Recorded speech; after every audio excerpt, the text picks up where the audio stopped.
here at Locale market, and today we're going to be making zucca ravioli, which we feature here in the market.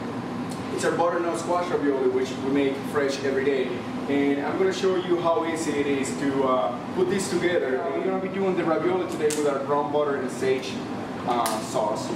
And one of the things that we do first for raviolis and pasta cooking is we have to make sure that our water is really well seasoned. The water has to taste pretty much like the sea.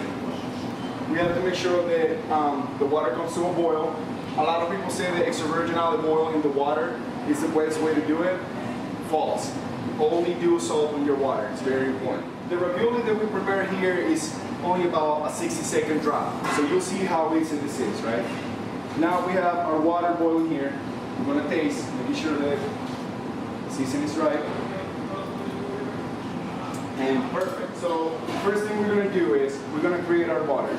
We have our beautiful butter here that we make here. So again, for the ravioli, you want to go for one of the lighter sauce, like a butter. You don't really want to do a ragu or a meaty sauce that it's not going to go really well with the ravioli. You want to showcase the feeling of it. So right here, I have the butter just letting it melt. I'm going to turn this up a little bit.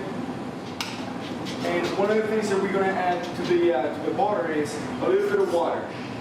Now, in a restaurant setup, when you cook, when you have the pasta tank, there's a starch in the water, which is also going to help in the sauce.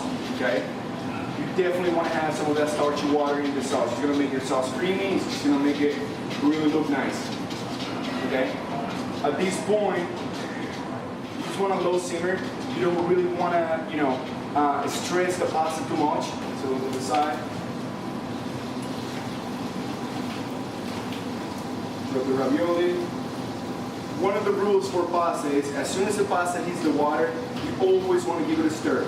And the reason is there's a lot of flour in it, it's going to stuck with each other, so you always want to make it stir. Okay? And a good sign for the ravioli is you're going to start to float. That's going to tell you the ravioli is almost there. One of the things that I want to do is, with your pasta, you should always finish it in your pan, right? You always want to have that al dente bite to it, so you can control how much you want to cook it right in the pan. Also, like I mentioned earlier, it's going to provide us a little bit of starch for your sauce. So I have a ladle here, and I'm throwing a little bit out of water. So you can always, don't be afraid, to add water. You don't want your ravioli to be to get stuck in the pan. You always want to stir it. You always want to move them. Okay. And again, my pasta is like 70% cooked there. So as you can see, the butter is getting reduced. The sauce is really getting creamy, right? And that's kind of like what you want. You want to make sure that you can toss it a couple of times. At this point, it's just ready to go.